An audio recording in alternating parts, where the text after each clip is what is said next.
Thank you very much for having me here today. Thanks to MEDIAMORFOSIS, to Damien, to the British Council, and everyone who enabled me to come to this excellent event today. I am the multi-platform commissioning editor for factual programs at Channel 4. So my job is to integrate TV with web, mobile, real life, or any combination. So I'm talking about completely integrated programs, not programs with a website stuck on. Things where the TV and the digital are more than the sum of their parts. So I've been doing this for 11 of your Earth years, which is 77 dog years and 154 Transmedia years. And I'm going to use the term transmedia and multi-platform interchangeably. I think they kind of mean the same thing. So this is Channel 4 headquarters in London. And this is how Channel 4 sees itself in the world of media.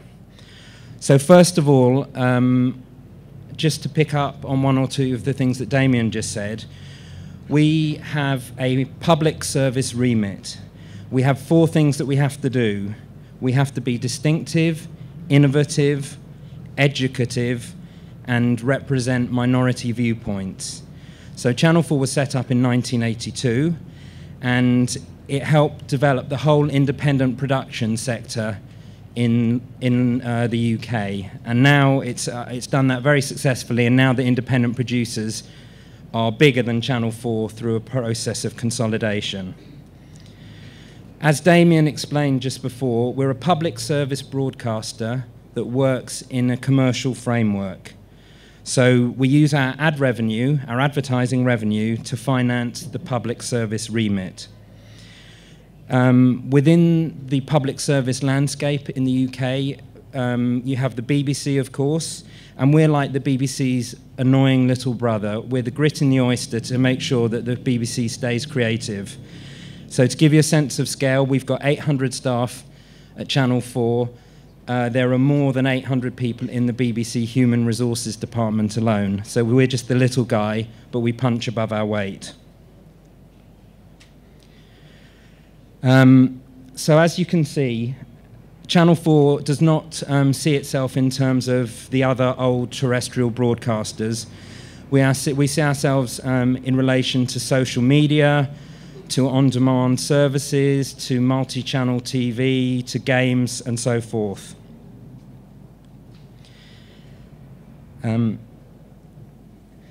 This is something that's worth keeping your eye on, so I'm just going to flag it up.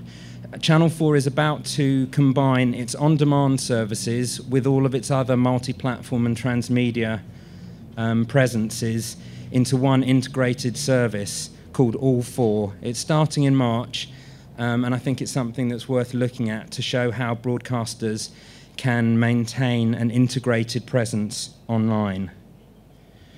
So these are the Channel 4 values. Do it first, so innovation.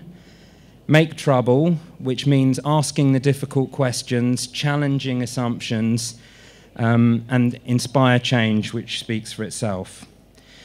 And these are the commissioning criteria that we use for multi-platform. So all of it is designed to increase the consumption of television, whether that's on demand or regular linear TV. It's designed to have either commercial value or public value, but very specific predetermined public value, so not a kind of post-rationalization. And it's designed to build a very rich data relationship with the audience so that we can provide personalized services. I wanted to talk to you now about a project that I'm working on at the moment. I thought I might as well talk about the one that I'm doing now. It's about music education in the UK, which is in a very poor state. Actually, sorry, before that, I'm going to show you a quick video.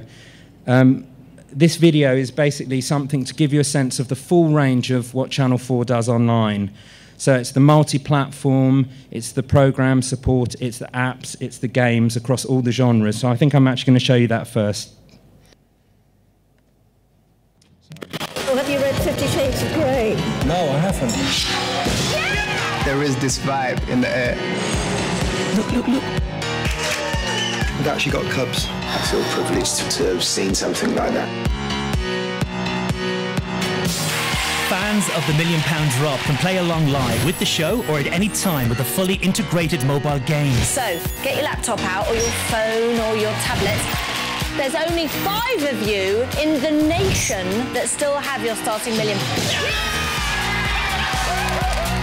Embarrassing Bodies put the nation's health in their own hands with a host of resources both online and in a suite of self-checker apps.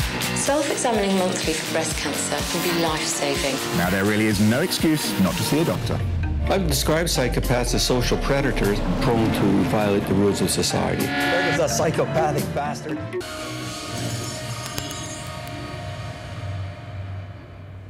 Aviation safety is actually done through computer simulation. No one has actually crashed a plane to see what actually happens. NASA tried it once and they created a fireball, but we actually did it and we could see with crash test dummies what happened. So that's the kind of scale of ambition of Channel 4. So I'm going to look at 3 key aspects of multi-platform TV, which provide a kind of rationale for why exploring this dimension of TV is worthwhile. I'm going to, as you see, cover quite a lot in a short time, but I want you to see as many concrete examples as possible so you can just have a sense of what these things can look like in real life. I also want to, in a way, take a more positive stance on all this stuff and move away from feelings of anxiety and fear and just show some of the amazing opportunities that multi-platform or transmedia offers. So I'm going straight back to this project, Don't Stop the Music. It's about music education in the UK. Basically, it's terrible. 1/3 of British primary school children don't get a chance to learn an instrument. So this international pianist, James Rhodes, that you can see here, an international concert pianist, decided he wanted to do something about it. So basically, the project falls into 2 parts. There is a campaign which is backed by all kinds of supporters, from Ronnie Woods of the Rolling Stones, Paul McCartney, Jessie J, UB40, Billy Ocean, Damon Albarn, Sting, all kinds of people. They're really happy to get behind it because it's a desperate situation. And there's also an instrument amnesty. So basically we're encouraging people to give instruments that they have lying around the house that are just gathering dust, that they don't play anymore, and to give it to the instrument amnesty, and we're getting it to schools that need the instruments. It's kind of an emblematic act to encourage political engagement with this subject. So let me show you a quick 1-minute video to get the spirit of this. I know that music can change lives. It saved mine. 8 years ago, I had a personal crisis, a breakdown. Music helped me turn my life around and become the international concert pianist I am today. I want music to inspire, brighten, and improve the lives of every child in this country. But today, thousands of primary school kids aren't getting the opportunity to learn an instrument. I've met music teachers who have as little as £2.20 to spend per child per year. Others tell me they have a big fat 0. For some kids, a music lesson means playing on dustbin lids or biscuit tins. Only 3 years ago, the government made a promise that every child in England would have the opportunity to learn an instrument. This is not happening. We're at risk of failing a generation. Let's not stand by and watch that happen. Join me to put pressure on the government to honour its promise. Don't stop the music. Add your voice by signing my petition now.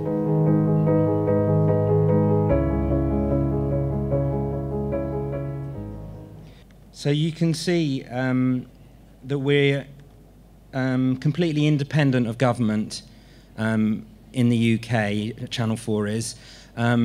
Having said that, we're not allowed to be party political. So a campaign like this is very difficult to organise within the regulations. You have to watch very carefully that you don't cross boundaries and start to become party political. So it takes a lot of lawyers to get these things on air.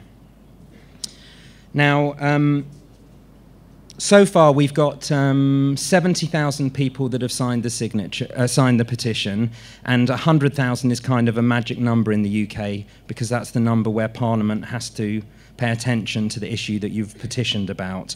And we've got nearly 3,000 instruments which are going to 150 schools right across the UK. So, as I say, this is really just to illustrate one of the three aspects of multi-platform that I wanted to bring out, and that's about engaging the viewing public. Now, I'm going to move on just to show you what's kind of the granddaddy of this kind of program. It's called Fish Fight, and it's on the rather unpromising subject of fisheries policy, and it's a kind of ecological campaign. I'll just show you the campaign video so you can understand it straight away.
So, Fish Fight.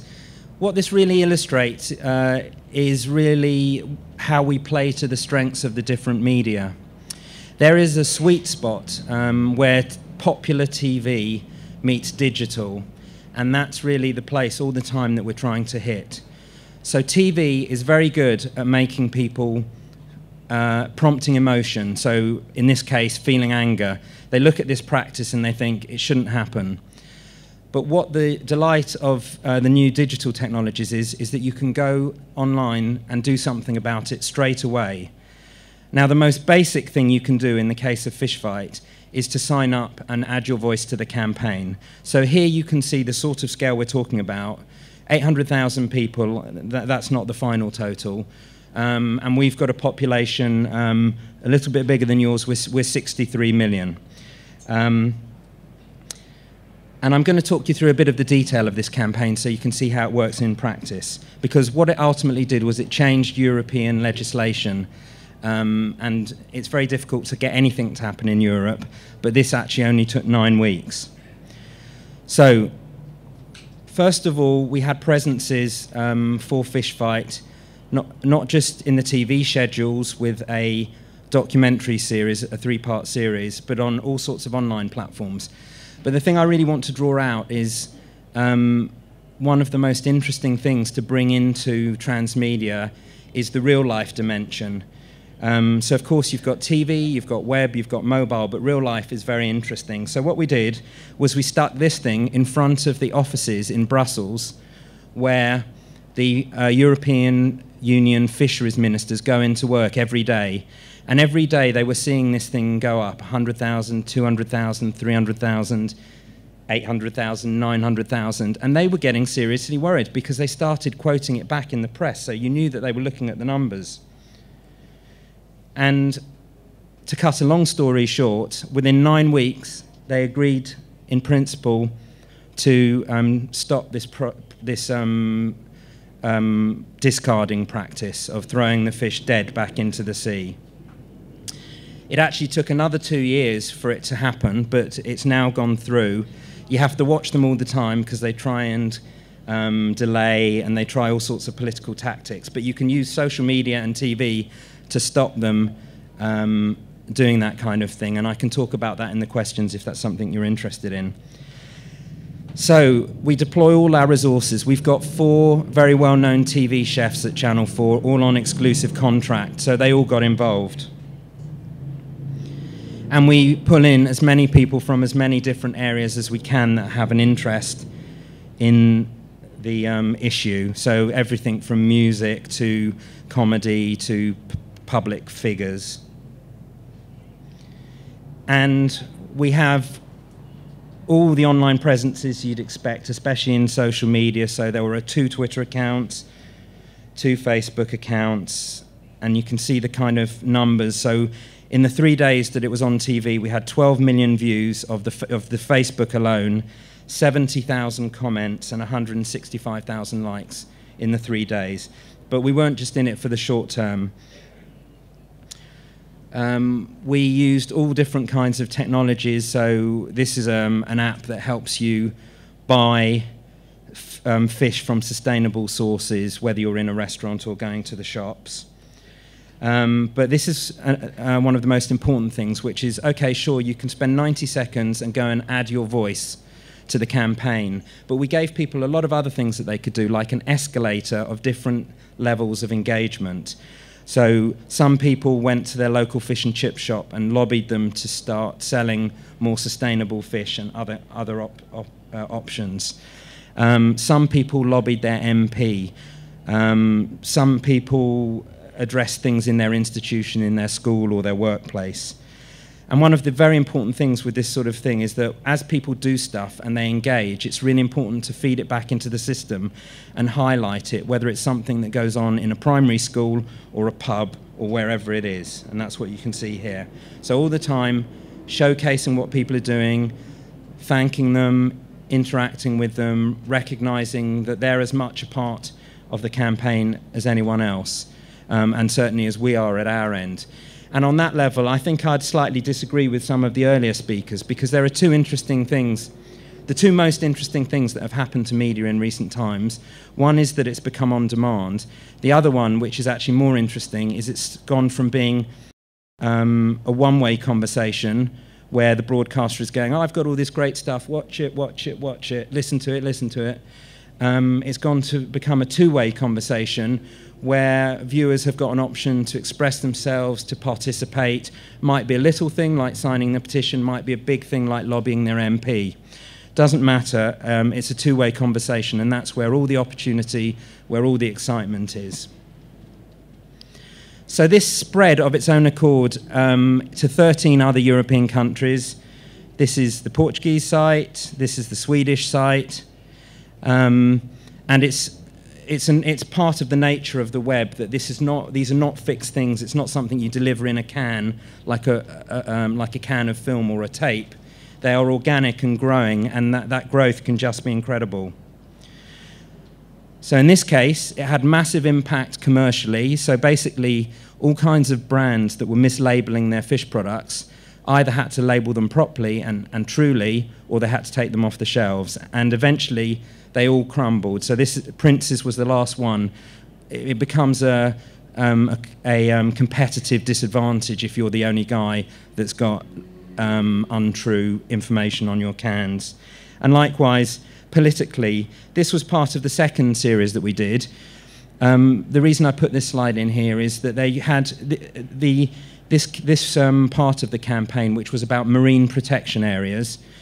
We got 25,000 nearly responses to a government consultation about marine protection zones. This was 25,000 individual responses, not like a form letter, but people writing separately about their area and what they knew. Now, normally, if they got 24 responses, it would be probably pretty good. I'm sure it's the same with your government here. No one's that interested. 24,000, they wouldn't know what had hit them. So it's very powerful if you can align all these forces. I'm going to flick through a couple of these, but I just wanted to flag them up. So the first bit, that was all about engaging the viewers. Another good reason for Transmedia is to refresh genres. You saw a clip of this in the Channel 4 video at the beginning. It basically enables you to follow D-Day, the invasion of Normandy in 1944, in real time for 24 hours. You follow 7 different characters. They're all online in Twitter feeds. They only speak the actual words of the real characters. You've got no idea who's going to survive the day, who's not going to survive the day, so there's real jeopardy. And what it represents for me is it's a complete refreshment of the history genre. So you can take a TV genre, rethink it, make it much more participative, and suddenly you've got a whole other way of telling stories. And all this transmedia stuff is absolutely as much about telling stories as television ever has been.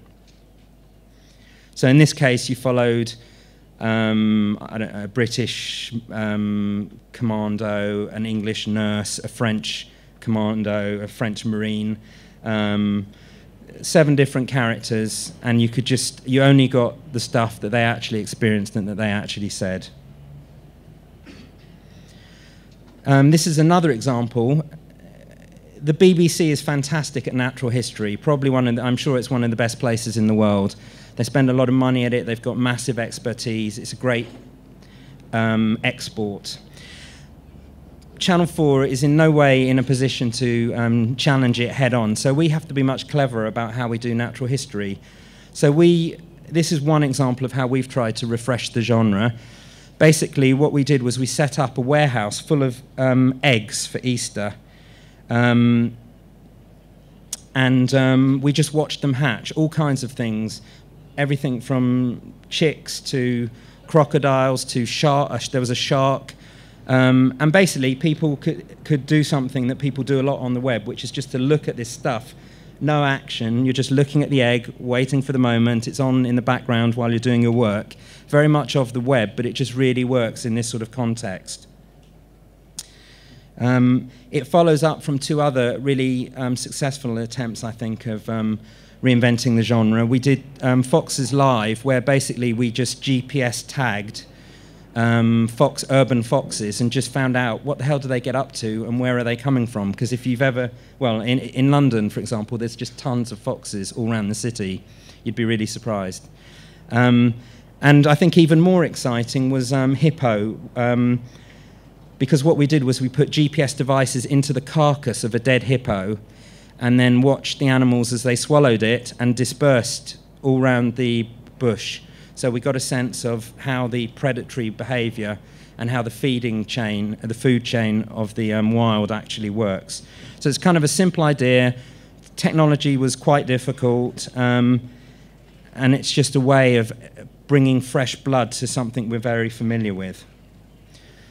I'm going to skip on to a third area, which for me is a very important one, because it doesn't detract in any way from the entertainment, but fundamentally you can use multi-platform as a way of giving great public value.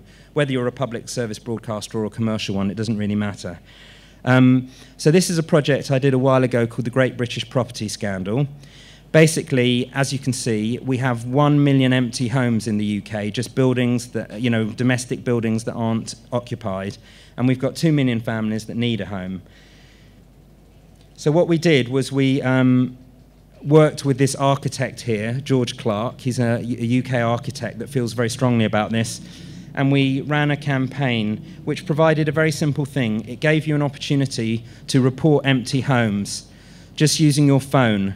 So an app on your phone takes a few seconds. If you know a building that's in your street that's been empty for 2 years or whatever, you can just report it. You don't really have to do very much. Put a couple of bits of information in. It finds it on the map immediately itself, so that's automatic.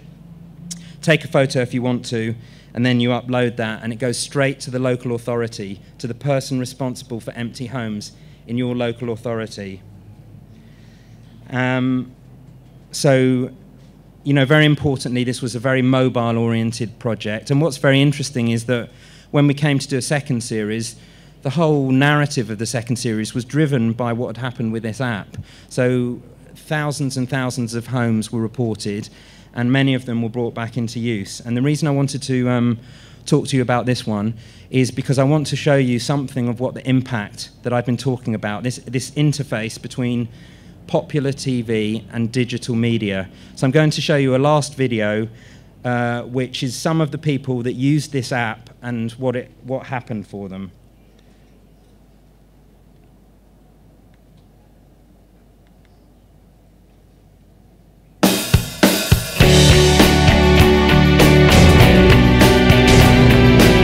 Noticed it empty, I think 20 years plus ago, and having regularly looked at it and always thought this is really tragic, you know, someone ought to be living in it. And because it was privately owned, thought there was nothing I could do about it. I watched the Great British Property Scandal on TV. I reported it to the Channel 4 website because I thought that a little bit of extra weight wouldn't go amiss. And within 4 months it was occupied. Certainly it's had a result in this instance, and I hope that this has happened in very many other places all around the country. We've lived next door to an empty home for over 5 years now. We saw the Great British Property Scandal, reported the empty, and since then the property has had a flurry of activity. The property has been done up, the rear yard's been cleared, it's had new windows, a new front door, new kitchen, new bathroom, and been decorated throughout. I think the campaign's been great, certainly for us. I don't think, being honest, that anything would have happened with this property if we hadn't have reported it. So to have someone actually living there and the property back into use is great. I realised that I could do something about the empty property next door to mine. The property had been emptied for about 30 years. Through the programme, I found that I could contact the council. So 7 months after I reported the property to the website, it's now ready to be lived in. They're both council owned. As soon as I saw the programme, I was like, this is something I want to get involved in. Took some photos, put them online. About a week into the new year, they started work. You can make a difference by reporting an empty flat in your area at channel4.com/property scandal.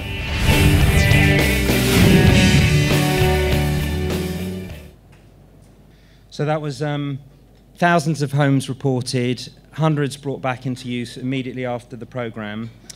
And again, I just wanted to talk about this aspect of giving public value. So the last example I'm going to give is one, I should also mention, one of the other, you get a lot of spin-off effects as well. One of the other effects of this programme was it released £17 million worth of public money to serve as low-cost loans for people that wanted to do up properties that were derelict and they didn't have the money to do them up themselves. So it released additional public money as well. But the final one I want to talk about is a health programme, just for a bit of contrast to show that not everything I do is to do with campaigning, because believe me, it's not. This is a project, a multi-platform health project. In many ways, it's a bit of a kind of poster boy for multi-platform in the UK, certainly for factual multi-platform. I'm going to skip over a couple of bits here because I think I'd rather answer some of your questions instead in a minute. So this is an example of a suite of apps, of phone applications that we've made in recent years. So this one is on the subject of moles, you know, marks on your skin, potentially cancerous.